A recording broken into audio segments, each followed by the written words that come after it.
Welcome to Business Time, the main stage for your business.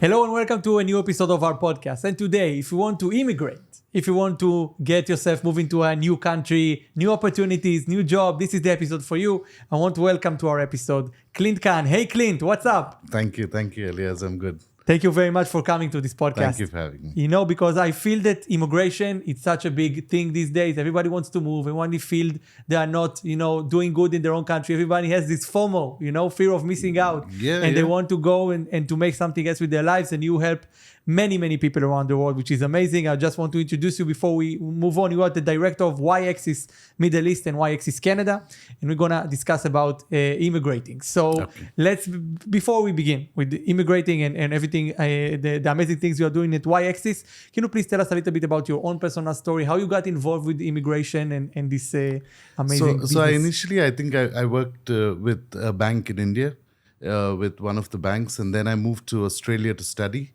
And I finished my course in India, went back to India, finished my course in Australia, then moved back to India, and I worked there I moved into immigration because I had the experience of seeing what life is out of India, and started off there, did really well with India, then moved to the UK with Y-Axis, moved to London. I was in London for about 7 years. Then through Y-Axis, I moved to other parts, maybe Canada for a short period, went to Australia in 2013, and then moved to Dubai. So throughout the journey, I've been with Y-Axis, and it's been great, really. What actually started off with me going to study overseas, I think that's what made the change. And, that's how my journey actually moved from India to all the other countries, and now I'm based in Dubai. Yeah, and what I feel that amazing for me, because I also immigrated, I've lived, all my life in a country, and now I moved to a different place, to Dubai. I feel that this thing of living your life on somewhere else than your hometown, the place you grew up with everything involved, it makes you a different person, right? It changes your mind in a lots of ways. Yeah, I think it's good and bad. You'd always love to go back to where you're from, but I think this gives you different experiences. You meet different people, different cultures, and it makes you a better person. Definitely, for sure. Definitely, and we talked a lot before this interview about the kind of people you deal with or you help with on Y-Axis, and you mentioned like 3 kinds of people, and I just want to say, because maybe some our listeners will just figure themselves out what kind of a group are they with the people you deal with, so we could just elaborate on that. So I think when it comes to permanent migration, there are 3 different kind of people. One is someone who wants to move immediately, who don't like where they are at the moment, maybe their job, maybe boyfriend, girlfriend, husband, wife, they're not happy, and they'd like to move. So that's one kind of people who actually want to move immediately. There are another different set of people who'd like to look at opportunities, see what my value is in another country. When my profession is a project manager, what do I get paid in the UK as a project manager? Or what are my opportunities in Canada, in Australia?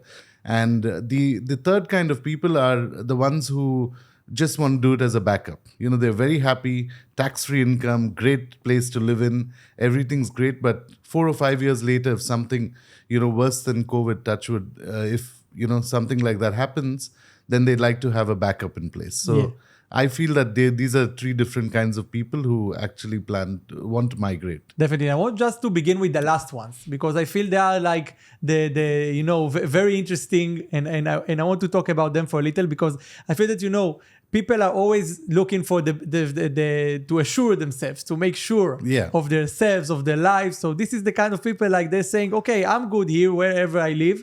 And now, but they still want to have themselves a second option, a second alternative. They don't want to come back to their hometown, their home country. They just don't want to do that, but they just want to have another opportunity. So what kind of options do people that don't want to immigrate now, they want to immigrate in 2, 3, 4 years, what options they have? So when it comes to permanent migration, when it comes to migration to mainly Canada and Australia, they offer you permanent migration based on your skills. Right. And permanent residency means they get multiple benefits. You get it's a family visa. Husband, wife, and children can go together. Children get free education, free medicals, and several benefits. And so these kind of people, obviously, they'd like to have a backup in place. They don't have to go. If you get a permanent residency today for Australia, for example, you can make your first entry and come back. You don't have to go for the next couple of years if you don't want to, right? And I think the fear of what most people have is the fear of losing out, no opportunities, no, because currently at the moment, like, we can't get citizenship here. We can't settle down permanently in the UAE. Even though we'd love to do it, we can't. But I think that's why most of them look for a second option. Definitely. And you feel there may be other reasons to do this move, because as you said, a lot of people come to UAE for an opportunity. And now you are saying, okay, there are other options. Yeah, there's obviously one is maybe children's education. They'd like children want to, study overseas, and, maybe your 11th or your 12th grade children and parents don't want to let them go alone. And then if you move on a permanent migration, then it's much cheaper. They pay much cheaper than a foreign student. So I think that may be a reason. There is career opportunities, because if they lose their job here, they are supposed to go back to their home country, and then there's no security. And they'd like to have security if they move to like Canada or Australia or anywhere else. Definitely. So those are the kind of people that we come across. Definitely. We talked a lot about skilled employees. People they have a job, they have a good job, they have a job that has been requested or highly requested, maybe even over the world. What do you feel are the most, the biggest opportunities around it? Like what kind of profession, what kind of a skill you should have now, and you can make yourself really, really good salary, really good, life somewhere else in the world right now. It's funny that there's so many, the entire world needs talent. At the moment, that's what's happening. The world realized that they need talent, all the other countries. And it was always IT, engineers, teachers, and accountants, which were always highly in demand, right? And now it's changed. They have marketing specialists, hospitality professions, and so many different occupations that are in demand. And so there's loads of opportunities, irrespective of your occupation. We had one particular case in Canada where they've recruited a yoga instructor. Imagine there's a IT engineer waiting, and an engineer or a project manager waiting to be selected, and they select a yoga instructor because that's what was in demand. And it's like really unexpected, No one, you feel that there is yoga instructors all over the world. Yeah. There are so many of Correct. them. So it's amazing, definitely. And I want to talk about, the regulated ones, you maybe doctors and nurses and those psychologists, sometimes even people that, they have problems, moving or sometimes even some countries don't allow them to go to some place else.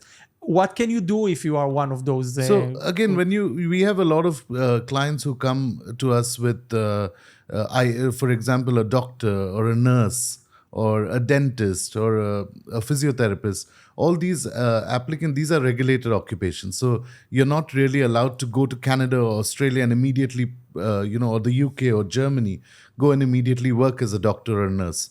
Right. And so some countries, again, based on their preference. Now, if they choose Australia, for example, and if it's a nurse who wants to go to Australia and work, she can't apply for a permanent migration. She first has to go on a visit visa to Australia, get regulated, do the licensing process, and then move.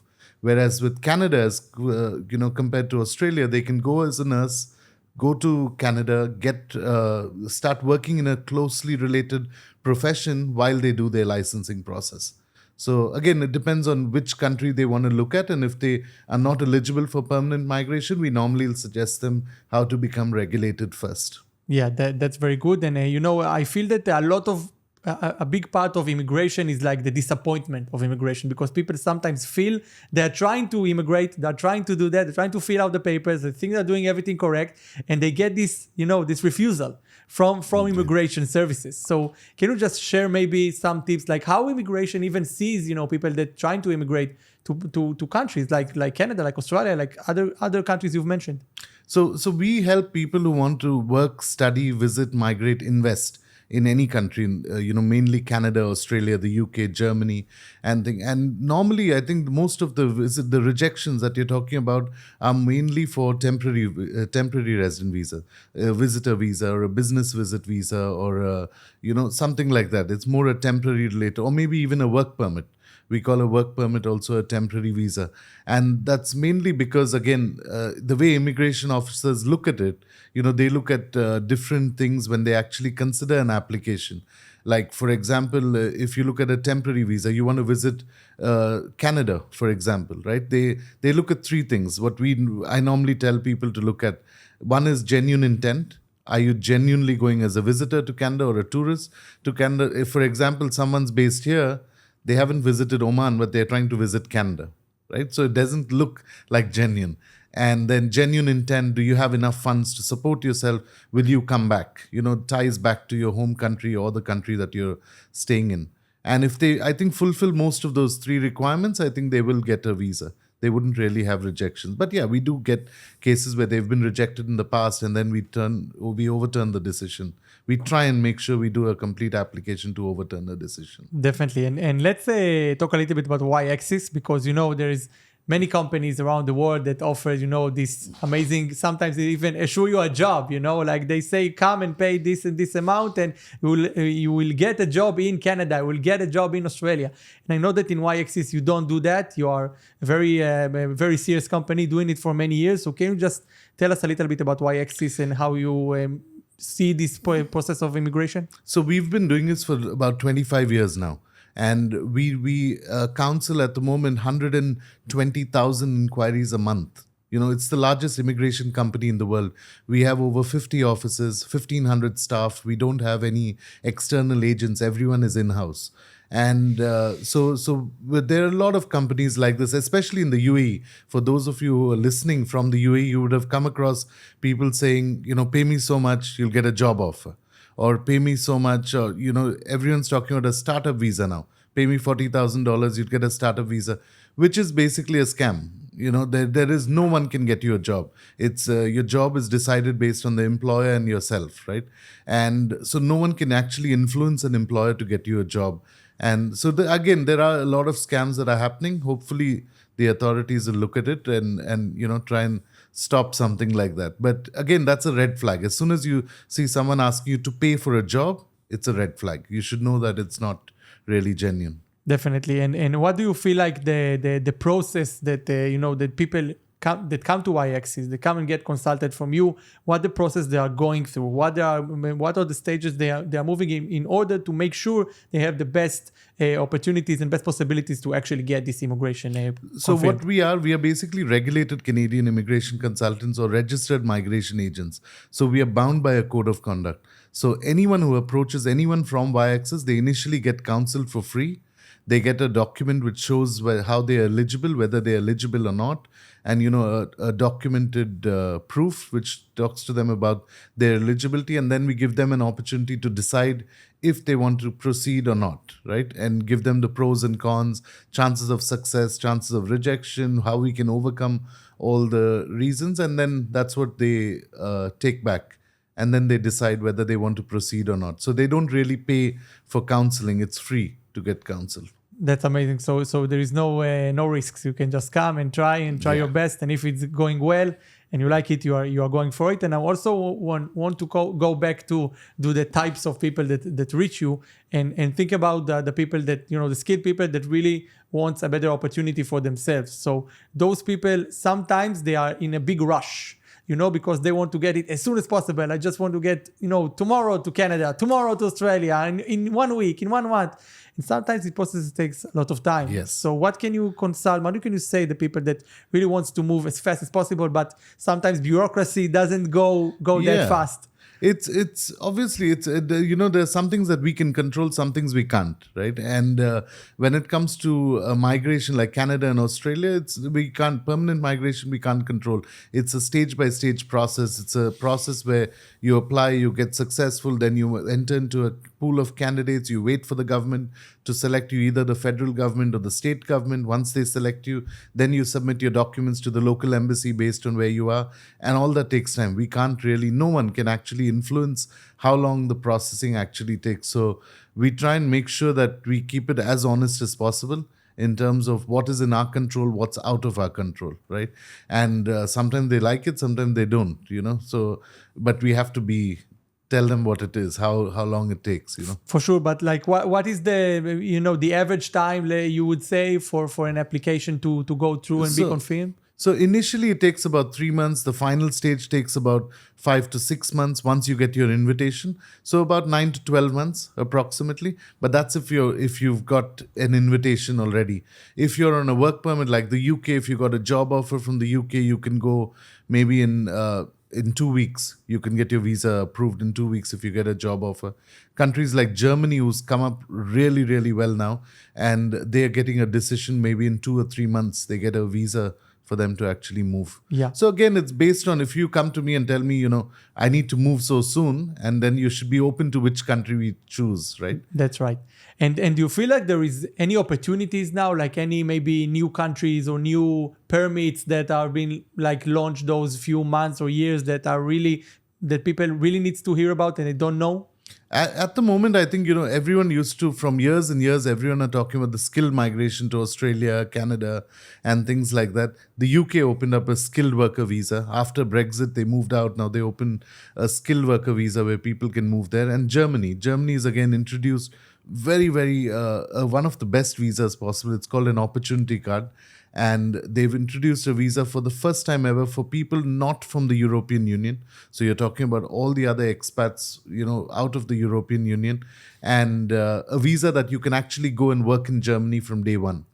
So I think Germany is, at the moment, everyone's talking about it. Yeah, definitely. It's always been talking about in the news everywhere. Germany is Central Europe, a really good place to live in. Definitely, a lot of people move there every year. And also, want to share. You mentioned it, briefly before about there's a lot of people in the immigration industry. They are basically scamming. Basically doing things. Ensuring and promising a lot of things to people, waiting for their money, and then maybe vanish, maybe do some other things. So. From your experience about that, how do you feel that what kind of tip you can give to our listeners that will maybe help them avoid those kind of scams, avoid those kind of problems? I think I always tell people this. I say, if there's something that's too good to be true, it's really too good to be true. It's not really a thing. But as soon as someone tells you, you have to pay for a job, it's a scam. There's absolutely no doubt. Or at the moment in the UAE, everyone's talking about pay $40,000 for a startup visa, and it's most likely a scam that you're getting into. And if they're asking you obviously to pay for something that they have no control on, then it's a scam. So I think that's a red flag. So I think whoever's going to go seek advice is to speak to many different people, and then you'll realize who's genuine, who's not genuine. And I think that's the best way to go about it. Definitely. And also, because you are dealing with so many cases, so many people, hundreds of thousands of people per month, like you said, you have some amazing case studies, amazing people you've helped creating successful stories, people that maybe even, tried once or twice, maybe got disappointed like we mentioned before. So can you share with us like one of your successful stories? Something that just came to my mind a few days ago, we had a case where this applicant he worked in the US before, and then he had a driving DUI from the US. He had driving under influence, and Canada has zero tolerance for DUI cases. And the applicant applied. We still want to take a chance because we want to explain to the immigration officer that it was many, many years ago. And then the applicant took a chance. He applied. He got selected for Ontario. Then we filed his application. It went through the final stage, and immigration was on the verge of rejecting it. Then we had to obviously create an appeal, and we wrote to the immigration officer, and he considered it. So someone who didn't really have an opportunity, someone who would have lost the opportunity, I think they overturn. So it's about doing it with the right immigration consultant for them to know how you can appeal your case, even if you're not in the fault, right? Yeah, even you are regulated in Canada, so it makes you, Yeah. makes you connected much better, and it helps you to get those cases done much better. And there's also a lot of cases that you told me about, and it also got me really interested about that. Like the people that that are in their mid 40s, not like young kids, 20, 21, 30 even, that want to maybe explore and do something else, but they're people in a little bit a later stage in life that they say, okay, I have no options now because I'm maybe old than what people are wanting, or maybe that what the countries want to have. So what tips do you have for people they are in their 40s, they still want to immigrate, and they feel that maybe the train has already got out of the station? No, not really. Yeah, they obviously some people feel that way, but very few countries actually have an age restriction. Very, very few countries. Canada, maybe Germany, UK, all of them don't have an age restriction. Australia, yes, brought in an age restriction, which is 45. But the other countries don't really have an age restriction. I think it's about applying for anyone who wants to look at, moving. It's about applying when you're eligible rather than when you're ready. So sometimes you're eligible now and you'll think, okay, let me wait for a couple of years, right? And the law's not going to wait for you, right? So it's about applying. I think the mantra is apply when you're eligible rather than when you're ready. Definitely. And also, we talked a lot about, finding other places around the world to move to, Europe, Australia, United States, Canada. And let's talk a little bit about UAE, because this is also a place, as we mentioned, that a lot of people want to go to move to. Both of us moved to the UAE from other countries, and you're also helping a lot of people move to the UAE with your initiative, Destination UAE. So can you just tell us a little bit about it? So Destination UAE is basically, we introduced this a couple of years ago, and we start bringing in more people into the UAE. So we help new businesses who want to come into the UAE. So we as a group with Y-Axis, we get about 100,000 inquiries overseas, not from the UAE, but I'm talking about the overseas offices. We have offices in India, we have offices in Australia, Melbourne, Sydney, Brisbane. We have offices in the UK, in Canada. So we get a lot of inquiries overseas. And then most people who want to open a business in the UAE, we help them with opening a business here. People who want to study in the UAE, so we've partnered with universities in the UAE, and we promote the universities to our students overseas. There are a lot of students who want to move here. It's a great place to move to. It's a couple of hours away from India, Egypt, Africa. It's the center of the world. So I think so that's what we are doing. Giving back to the UAE, bringing people in. Yeah, definitely. So we wanted to mention that as well. And, we also, speaking about, the changes of immigration, because I feel that all of the time things are changing. Rules are changing all over the world. Policies are changing. New visas have been introduced. So from your experience, for so many years working in this industry, what do you feel are the biggest changes that have been made? And is it easier now to move and to immigrate than when it was a few years ago? Yeah, I think it's obviously much easier. There are more opportunities that are come up. If I take 2015, for example, Canada was only taking 200,000 people. Now at the moment, they're taking 500,000 people in the country. The UK, before Brexit, they were taking in 300,000 people. Now, post-Brexit, they're taking in 600,000 people. Germany needs to fill 700,000 immigration people who can come in 700,000 places by 2030. So there are plenty of opportunities. It's changed a great deal. New visas, new opportunities, different options that customers have. And I think it's great. It's much more easier. They can choose different visa categories for them to actually move. Yeah, and also about the people themselves, the migrants themselves, because I feel that like for me, even I really wanted to move to the UAE. It took me 2 years to make that decision, to finally do it, because everyone has his own problems about it. So you didn't get in touch with us. Maybe that's why. But what do you feel that do you feel that people these days are easier with immigration? They are changing their entire life, maybe even leaving the family for some, leaving their kids for some. going for somewhere else. They don't know. Do you feel it became easier for people towards the time? It is, more than just immigration consultants. In the past, you used to just do paperwork and send people, right? And we take our role really important. Like we consider ourselves career counselors. So if someone wants to move and they discuss their situation with us, we try and make sure that they have the best possible experience to move. Whether you want to move with family, what's your priority at the moment? Is your priority your children, or your priority is your work, right? Or is the priority to make more money and things like that? So then we start giving them options of how they can move. But that's exactly, if they find the right immigration consultant, I think that's when most of these questions get answered. Definitely. And I want to also, you mentioned one really, really nice success story you had. Can you mention maybe another one that you remember? There was another one with Australia. When we looked at Australian immigration, there was a customer who was 44 years old and 6 months, 6 months less than the cutoff. And he was a marketing specialist. And we have a video testimony of him. And he mentioned how for a migration process to Australia takes about maybe 9 to 12 months, sometimes maybe even a little more. In his case, he had only 6 months because he had to be below 45 at the final stage. And then we had to obviously fast track his first stage, which is a VETAS, a skill assessment application. Then we had to get in touch with immigration departments, all different states in Australia. And thankfully, Northern Territory accepted him. And then we submitted his application 1 or 2 days before his birthday. Wow. To the thing. So he was really, really happy. Yeah. It changed his whole life. Imagine someone who wants to move, his whole life has changed. Definitely. As we mentioned before, it opens so many opportunities and it changes your mindset in a lot of ways because you grew up with the same people. You talk to the same language, you go to the same places, you sometimes live in the same place. I know people that the entire generation, for 15 generations haven't moved from the same house or the same city. So going somewhere else, it's something that, it can change your life, as you said. And I think it's more based on their story as well, right?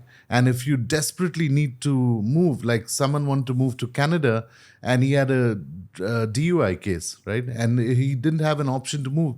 His only option would be go back to your own country. And he didn't want to do that. And because the decision came and the visa was obviously approved, his whole life changed, so it gives us a lot of satisfaction. Definitely amazing. And we mentioned before, the speciality of Y-axis, the things that you are doing, your long time in business, the big and the vastness of everything you are doing. Can you just mention some more things that applicants go through your process, which it's different than other agencies?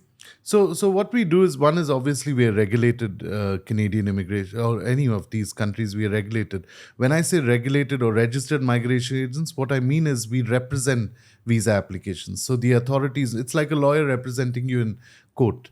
And so we do a lot of permanent migration, people who want to permanently migrate. Temporary visas, if someone who got a work permit or a visitor visa, a business visa, anyone who'd like to move, or study visa applications as well. A small part of our business is also coaching, where we help them with English language, French, German, and help them with language skills as well. And then investor categories, we help them if they want to invest in any other country and things like that. So we do different applications totally. It caters to everyone, right? From students to senior, investors as well. Amazing. So you have like this one-stop shop, which is amazing. I also want to talk to you about documents, because I feel that it's a big part of it. And sometimes documents can be a real issue till you find them, until you look for them. Sometimes in your home country, they don't have a regulated database. So it's really difficult to get the right papers. So what can you advise to people that are trying to immigrate as of now? What kind of documents they need to have with them? And if they will get them now, even if they want to migrate in other times, it will be very, very beneficial for them. So most countries, they look at age, qualification, experience, language, right? And when it comes to age, it's your birth certificate. Like birth certificate, some people can't get because many years ago they didn't collect it or the process has changed. So age, you obviously have to prove your age, which is birth certificate or your passport detail. Education, it's all your education from your 10th, 12th, bachelor's, master's, PhD, whatever you've done. When it comes to your work experience, your reference letters, your employment letters, your pay slips and things like that, which you'll obviously have to prepare. Again, sending an incomplete application, you're going to get rejected. So we don't normally, even if the client is ready to go ahead, we don't submit an application if we know that it's surely going to get rejected. That's right. So that's very good. That's why we're taking an agency to make sure everything works perfectly and we are maximizing our chances. So that's definitely the place. And I feel that sometimes when people are new to immigration, new to this idea of moving to a new country, of developing themselves, of finding a new job, they have a lot of misconceptions. They think, they have stigma, they have agendas about whatever process they're going to have about the new country. So can you just share with us some of the misconceptions you've heard during your years in business and how can you change them for us? I think one of the things that most people think that they have to leave their job and move, right? And that's one of the biggest mistakes someone would do. If you have your permanent residency, you want to actually move to another country, it's better to keep your job and then start applying for jobs. Because when you get a residency for any of these countries, you have a right to work. So if someone's searching for a job right now in Australia, for example, your first question that any other job site's going to ask you is that, do you have work authorization? Do you have a valid visa to work? And they're going to obviously click no. As soon as they say no, it's going to drop you into a pool saying the HR is not going to contact you. As compared to when you actually have your residency and you start searching for jobs, you're going to tell them, I have full work authorization. So it's free for an employer to recruit you. At the same time, you're telling them, I already have a job. So chances of you negotiating a good salary is better when you have a job as compared to you going unemployed. Amazing. So this is an amazing tip, actually. Yeah. So definitely use it for your immigration process. And Clint, we're coming to an end. It's been an amazing journey. I've learned so much about this. So probably our listeners too. How can your listeners get in touch with YXis, get their consultation, maybe trying to initiate this immigration process for them? So we at our UAE offices, we help over 22 nationalities. When I look at the data, so we help people from any country in the world. And the easiest way is to come to our website, which is there's a hyphen, axis.ae. We'll edit, of course, in the details of the and video. maybe, or just send us an email, at info@yaxis.ae. I think that's the easiest way to look at it. And then someone from the team will get in touch with you. And, or if you're based in the UAE, we are across the UAE, Sheikh Zayed, JLT, Sharjah, you can, come in to walk into any of our offices. And it's free. You don't have to really pay anything to do it. Amazing. So if you are considering migration, most definitely come to YXis. Clint Khan, thank you so much for being with us today. I've learned a lot and I'm sure that our listeners did too. Thank you very much. Thank you so much. Thank you so much for listening. See you next time. Bye-bye. Welcome to Business Time, the main stage for your business.